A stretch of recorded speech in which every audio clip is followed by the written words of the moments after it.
Hi friends, welcome to Nims favourites. ഇന്ന് ഞാനിവിടെ ഉണ്ടാക്കാൻ വേണ്ടി പോകുന്നത് ഒരു കുഞ്ഞു ഓർഗനൈസറാണ്. ഞങ്ങളിപ്പോൾ നാട്ടിൽ നിന്ന് ബഹറിലോട്ട് വന്നതാണ്. അപ്പോൾ നമുക്ക് കുറച്ച് ചെറിയ ചെറിയ ഐറ്റംസ് ഒക്കെ വെക്കാൻ വേണ്ടിയിട്ടുള്ള കുഞ്ഞു ഓർഗനൈസർ അത്യാവശ്യമാണ്. ഇപ്പോൾ കുട്ടികളുടെ സ്റ്റേഷനറി ഐറ്റംസ് ആയിക്കോട്ടെ, അതുപോലെ മേക്കപ്പ് സാധനങ്ങളായിക്കോട്ടെ ഒക്കെ വെക്കാനായിട്ടുള്ള കുഞ്ഞു കുഞ്ഞു ഓർഗനൈസർ അത്യാവശ്യമാണ്. അപ്പോൾ അതാണ് ഇന്നിവിടെ ഉണ്ടാക്കാൻ വേണ്ടി പോകുന്നത്. അതിനുവേണ്ടി ഞാനിവിടെ എടുത്തിരിക്കുന്നത് ഈ ഒരു കാർഡ്ബോർഡ് ബോക്സ് ആണ്. ഇതെന്താണെന്ന് എല്ലാവർക്കും മനസ്സിലായിട്ടുണ്ടാവും. അപ്പോൾ ഇത് നേരെ സെൻറ്ററിൽ വെച്ച് ഇതുപോലെ കട്ട് ചെയ്തെടുക്കണം. ഞാൻ ചെയ്യുന്നത് എന്താണെന്ന് അറിയാനുള്ള ഒരു ക്യൂരിയോസിറ്റിയിൽ എൻ്റെ മോനും കൂടെ വന്നിരിക്കുന്നുണ്ട്. അപ്പോൾ എന്താണ് അമ്മ ഈ കാട്ടിക്കൂട്ടുന്നത് എന്ന് അവനിങ്ങനെ നോക്കുന്നുണ്ട്. കുറേ നേരം ഞാൻ ചെയ്യുന്നത് നോക്കിയിരിക്കും. പിന്നെ ഞാൻ ചെയ്യുന്നത് പോലെ തന്നെ അവനും ചെയ്തു തുടങ്ങും. അപ്പോൾ കത്തിയും കത്രികയൊക്കെ എടുക്കുമ്പോൾ നമ്മൾ സൂക്ഷിക്കണം. അപ്പോൾ അതൊന്നും ഞാൻ കൊടുക്കാറില്ല. എന്നാലും അവനൊന്ന് ട്രൈ ചെയ്ത് നോക്കാറുണ്ട്. അപ്പോൾ തന്നെ ഞാൻ പിടിച്ച് വാങ്ങാറുമുണ്ട്. അപ്പം വല്ല കളറോ മറ്റോ കൊടുത്തു കഴിഞ്ഞാൽ അവൻ ഓക്കെ ആയിക്കോളും. ഓക്കെ, അപ്പം നമ്മൾ ഇതുപോലെ കട്ട് ചെയ്തെടുത്തിട്ടുണ്ട്. ഇനി അതിൻ്റെ എഡ്ജസൊക്കെ നമുക്കൊന്ന് കത്രിക വെച്ച് കട്ട് ചെയ്ത് നീറ്റാക്കാം. ഈ ഒരു കാർഡ്ബോർഡ് ബോക്സ് നല്ല കട്ടിയുള്ളതാണ്. നമുക്ക് ഓർഗനൈസർ ആക്കാൻ പറ്റിയൊരു ബോക്സാണിത്. ഇതിൻ്റെ എഡ്ജസൊക്കെ ഇങ്ങനെ കട്ട് ചെയ്യുമ്പോൾ നല്ല പാടാണ്. എങ്കിലും ഒന്ന് ക്ഷമയോടെ ഇരുന്ന് കട്ട് ചെയ്താൽ അതങ്ങ് നീറ്റായിക്കോളും. ഓക്കെ, അപ്പോൾ അത്രയും ചെയ്ത് വെച്ചിട്ടുണ്ട്. ഇനി നമുക്ക് വേണ്ടത് ഇതിൻ്റെ പുറത്ത് കാണുന്ന ആ എഴുത്തും കുത്തൊക്കെ ഒന്ന് മായ്ച്ചു കൊടുക്കണം. അതിന് വേണ്ടിയിട്ട് ബ്ലാക്ക് അക്രിലിക് പെയിൻറ് എടുത്തിട്ടുണ്ട്. അത് അതിൻ്റെ മുകളിൽ നന്നായിട്ട് ഒന്ന് നമുക്ക് അപ്ലൈ ചെയ്ത് കൊടുക്കാം. എഴുത്തിൻ്റെ മുകളിലും അല്ലാതെയൊക്കെ നമുക്കൊന്ന് അപ്ലൈ ചെയ്ത് കൊടുക്കാം. ഞാൻ ആദ്യം എഴുത്തിന് മുകളിൽ മാത്രമായിട്ടാണ് ചെയ്ത് കൊടുത്തത്. പിന്നെ അതിങ്ങനെ ഹൈലൈറ്റ് ചെയ്ത് കാണുന്നത് കൊണ്ട് വീണ്ടും കംപ്ലീറ്റ് ആയിട്ടൊന്ന് കൂടെ അടിച്ചു കൊടുത്തിട്ടുണ്ട്. എന്നാലും ആ ഒരു ഫസ്റ്റ് അടിച്ചത് ഇങ്ങനെ എടുത്ത് കാണിക്കുന്നുണ്ടായിരുന്നു. ഓക്കെ, കുഴപ്പമില്ല. നമുക്ക് കുറച്ചുകൂടെ കാര്യങ്ങൾ ചെയ്ത് കൊടുക്കാനുണ്ട്. അപ്പോൾ അതൊക്കെ ഒന്ന് ഹൈഡ് ചെയ്ത് പോയിക്കോളും. ഓക്കെ, അപ്പോൾ ഞാൻ കംപ്ലീറ്റ് ആയിട്ടും അടിച്ചു കൊടുത്തിട്ടുണ്ട്. ഇനി നമുക്ക് കുറച്ച് ബട്ടർഫ്ലൈസിൻ്റെ ആവശ്യമുണ്ട്. അതിന് വേണ്ടിയിട്ട് ഞാനൊരു പേപ്പർ കവർ എടുത്തിട്ടുണ്ട്. ഒരു മെറൂൺ കവറിലുള്ള ഒരു പേപ്പർ കവർ അവിടെ കണ്ടു. അപ്പോൾ ഞാൻ അത് വെച്ചിട്ട് ഒരു 2-3 ബട്ടർഫ്ലൈസ് ഉണ്ടാക്കിയെടുക്കാമെന്ന് വിചാരിച്ചു. അപ്പോൾ അത് അത്യാവശ്യം നല്ല കട്ടിയുണ്ട്. അപ്പോൾ അതൊന്ന് കട്ട് ചെയ്തിട്ട് ഒരു കുഞ്ഞ് 2-3 ബട്ടർഫ്ലൈസ് ഞാൻ ഉണ്ടാക്കിയെടുക്കുന്നുണ്ട്. വലിയ പെർഫെക്ഷനോട് കൂടിയൊന്നും അല്ല ബട്ടർഫ്ലൈസ് ഉണ്ടാക്കുന്നത്. മെസ്സിയായിട്ടൊരു ബട്ടർഫ്ലൈ ഉണ്ടാക്കിയെടുത്തു, അത്രയേ ഉള്ളൂ. അത് നിങ്ങൾക്ക് കാണുമ്പോൾ തന്നെ മനസ്സിലാവും, അത്ര വലിയ നീറ്റൊന്നുമില്ല. അപ്പോൾ ഇതുപോലെ 2-3 പേപ്പർ ഒന്നിച്ച് വെച്ച് അതിൻ്റെ മുകളിൽ വരച്ച് കൊടുത്തിട്ട് കട്ട് ചെയ്തെടുക്കുകയാണ് ചെയ്തത്.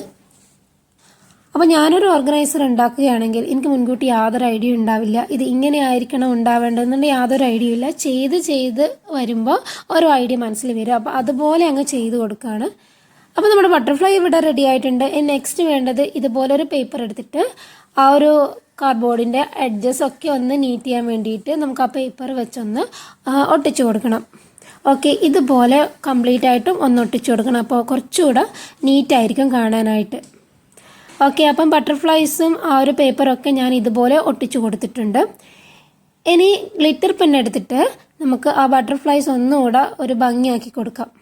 അപ്പോൾ സിൽവർ കളർ ഗ്ലിറ്റർ പെന്നാണ് ഞാൻ യൂസ് ചെയ്യുന്നത്. എന്നിട്ട് ഇതുപോലെ ബട്ടർഫ്ലൈസ് ഒന്ന് അടിപൊളിയാക്കി കൊടുക്കാം. അപ്പോൾ അങ്ങനെ ഗ്ലിറ്റർ പെന്ന് കൈ കിട്ടിയപ്പോൾ അത് വെച്ചിട്ട് എന്തൊക്കെ ചെയ്യാൻ പറ്റുമോ അതൊക്കെ ഞാൻ പിന്നെ ചെയ്ത് കൂട്ടിയിട്ടുണ്ട്. എല്ലാം ഞാൻ അതിൻ്റെ മുകളിലായിട്ട് ഗ്ലിറ്റർ പെന്ന് വെച്ചിട്ട് മാക്സിമം അതിൻ്റെ മുകളിൽ ഞാൻ ചെയ്യാൻ പറ്റുന്നതൊക്കെ വരച്ച് വെച്ചിട്ടുണ്ട്. അപ്പോൾ കാണാൻ എനിക്ക് ഇഷ്ടപ്പെട്ടു. അപ്പോൾ അതുകൊണ്ടാണ് ചെയ്ത് വരുമ്പോൾ ഓരോ ഐഡിയ മനസ്സിൽ വന്നു. അപ്പോൾ അതുപോലെയൊക്കെ ഞാൻ വരച്ച് വെച്ചിട്ടുണ്ട്. അപ്പോൾ നിങ്ങൾക്ക് ഇഷ്ടമായാലും എന്തായാലും കമൻറ്റ് ചെയ്യാൻ മറക്കരുത്. ഏതാണ് നിങ്ങൾക്ക് ഇഷ്ടമായത്, ഇതിലകത്ത് ഏറ്റവും കൂടുതൽ ഇഷ്ടമായത് എന്താണെന്ന് കമൻറ്റ് ചെയ്ത് പറയണം.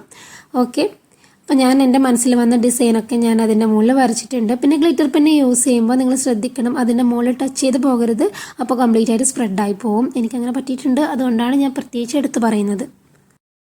ബ്ലാക്ക് കളർ ബോക്സ് ആയതുകൊണ്ട് തന്നെ സിൽവർ കളർ നല്ലതുപോലെ എടുത്ത് കാണിക്കുന്നുണ്ട്. അതുകൊണ്ട് എനിക്ക് ഒത്തിരി ഇഷ്ടപ്പെട്ടു.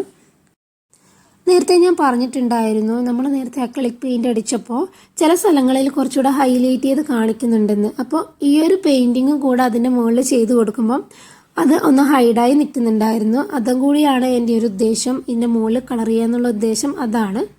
ഓക്കെ, അപ്പോൾ ഈ ഒരു സൈഡിൽ നിന്ന് ചെയ്തതുപോലെ തന്നെ ഞാൻ പല സൈഡിൽ നിന്നായിട്ട് ഈ ഒരു പാറ്റേൺ തന്നെ ഞാൻ റിപ്പീറ്റ് ചെയ്ത് കൊടുത്തിട്ടുണ്ടായിരുന്നു.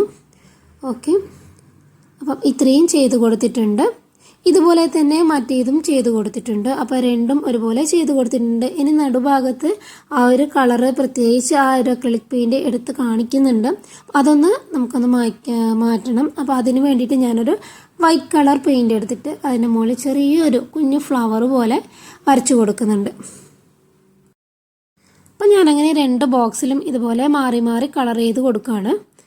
ചെറിയൊരു കുഞ്ഞു ഫ്ലവറും അതിൻ്റെ സ്റ്റെമ്മും കാര്യങ്ങളൊക്കെയാണ് ചെയ്ത് കൊടുക്കുന്നത്.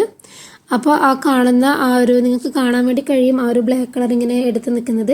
അപ്പോൾ അതൊന്ന് ഹൈഡ് ചെയ്യാമെന്നാണ് ഉദ്ദേശം. അപ്പോൾ ഇതുപോലെ ഒരു കുഞ്ഞു ഫ്ലവറും കുറച്ച് ലീഫും കാര്യങ്ങളൊക്കെ അവിടെ ഒന്ന് വരച്ചു കൊടുക്കുന്നുണ്ട്. പെയിൻറ്റിംഗ് ഒന്നും എനിക്ക് വലിയ വശമില്ലാത്ത കാര്യങ്ങളാണ്. അപ്പോൾ സിമ്പിളായിട്ടുള്ള കാര്യങ്ങളാണ് ചെയ്ത് കൊടുക്കുന്നത്. ഏത് കൊച്ചു കുട്ടിയൊക്കെ പോലും ചെയ്യാൻ പറ്റുന്ന രീതിയിലാണ് ഞാനിവിടെ പെയിൻറ്റ് ചെയ്യുന്നത്. കാരണം എനിക്ക് അത്രയേ അറിയുള്ളൂ. അപ്പോൾ അതുപോലെ തന്നെയാണ് ഞാൻ ചെയ്യുന്നത്. അപ്പോൾ എൻ്റെ പെയിൻറ്റിങ് കണ്ടിട്ട് ആരും അയ്യെന്ന് പറയണ്ട. എനിക്ക് ചെയ്യാനറിയാവുന്നതൊക്കെയല്ലേ എനിക്ക് ചെയ്യാൻ വേണ്ടി കഴിയും. അപ്പോൾ എനിക്കറിയാവുന്നത് പോലെ ഞാൻ ചെയ്ത് കൊടുക്കുന്നുണ്ട്. എൻ്റെ പെയിൻറ്റിങ്ങിനെ കുറിച്ചുള്ള എന്ത് തന്നെ അഭിപ്രായങ്ങളായാലും മറക്കാതെ കമൻറ്റ് ചെയ്യണം കേട്ടോ. എങ്കിലല്ലേ എനിക്ക് മനസ്സിലാക്കാൻ പറ്റും എൻ്റെ പെയിൻറ്റിങ് എത്രത്തോളം നന്നായിട്ടുണ്ടോയെന്നോ അല്ലെങ്കിൽ മോശമായിട്ടുണ്ടോയെന്നോ എനിക്ക് മനസ്സിലാക്കാൻ പറ്റുന്നത് നിങ്ങളുടെ കമൻറ്റിലൂടെയാണ്. അപ്പോൾ എന്തായാലും കമൻറ്റ് ചെയ്യാൻ മറക്കരുത്. ഓക്കെ, നമ്മുടെ പെയിൻറ്റിങ് ഇവിടെ അപ്പോൾ തകൃതിയായിട്ട് നടന്നുകൊണ്ടിരിക്കുകയാണ്. കണ്ട സ്ഥലത്തൊക്കെ ഞാൻ വാരി അടിക്കുന്നുണ്ട്. ഓക്കെ, ഇനി നമുക്ക് കുറച്ച് ലീഫും കൂടെ വരച്ചു കൊടുത്താൽ നമ്മുടെ കുഞ്ഞു പെയിൻറ്റിങ് ഇവിടെ കംപ്ലീറ്റ് ആയിട്ടുണ്ട്. ഓക്കെ, ലീഫൊക്കെ വരയ്ക്കാൻ വേണ്ടിയിട്ട് നമുക്ക് ഭയങ്കര ഇഷ്ടമായിരിക്കും. കാരണം ഒരു പണിയില്ലല്ലോ. ഇതുപോലെ ജസ്റ്റ് ഒന്ന് വരച്ചു കൊടുത്താൽ മതി. ഓക്കെ, അപ്പോൾ ഞാൻ 2 ബോക്സിനും ഇതുപോലെ വരച്ചു കൊടുക്കുന്നുണ്ട്. ഓക്കെ, ഇതും കൂടി ആയിക്കഴിഞ്ഞാൽ നമ്മുടെ ഓർഗനൈസർ ഇവിടെ റെഡി ആയിട്ടുണ്ട്. അപ്പോൾ ഞാനിനി ആ 2 ബോക്സും കൂടെ ഒന്ന് ഗ്ലൂ ഗണ്ണ് വെച്ച് സ്റ്റിക്ക് ചെയ്ത് കൊടുക്കുന്നുണ്ട്. രണ്ടും ഒരുമിച്ച് പിടിച്ചിട്ട് ഒന്ന് താഴെ ഒന്ന് മുകളിലായിട്ട് ഇങ്ങനെ വെച്ച് സ്റ്റിക്ക് ചെയ്ത് കൊടുക്കുകയാണ് ചെയ്തത്. ഓക്കെ, അതിന് ശേഷം ഞാൻ ഇത് നമ്മുടെ മിററിൻ്റെ സൈഡിലായിട്ട് അവിടെയും ഞാൻ ഗ്ലൂ ഗണ്ണ് വെച്ചിട്ട് സ്റ്റിക്ക് ചെയ്ത് കൊടുക്കുകയാണ് ചെയ്തത്. അപ്പോൾ നമുക്ക് ആവശ്യമുള്ള സാധനമൊക്കെ അതിലിട്ട് വെക്കാം. താഴെ വെക്കാനായിട്ട് അതിങ്ങനെ സ്റ്റാൻഡ് ചെയ്ത് നിൽക്കില്ല. കാരണം ഒന്ന് മുകളിലും ഒന്ന് താഴെ ആയതുകൊണ്ട് നമുക്കിങ്ങനെ നിൽക്കാൻ വേണ്ടി പറ്റില്ല. അതുകൊണ്ട് ഞാൻ ഇതുപോലെ മിററിൻ്റെ സൈഡിൽ ഇതുപോലെ സ്റ്റിക്ക് ചെയ്ത് കൊടുക്കുകയാണ് ചെയ്തത്. അപ്പോൾ നമ്മുടെ കുഞ്ഞ് ഓർഗനൈസർ നിങ്ങൾക്ക് ഇഷ്ടമായെങ്കിൽ എന്തായാലും മറക്കാതെ കമൻറ്റ് ചെയ്യാം. അതുപോലെ തന്നെ ചാനലൊന്ന് സബ്സ്ക്രൈബ് ചെയ്ത് സപ്പോർട്ട് ചെയ്യാനും മറക്കരുത്. ഓക്കെ, നല്ലൊരു വീഡിയോയുമായി നമുക്ക് വീണ്ടും കാണാം. അതുവരേക്കും ബൈ ബൈ.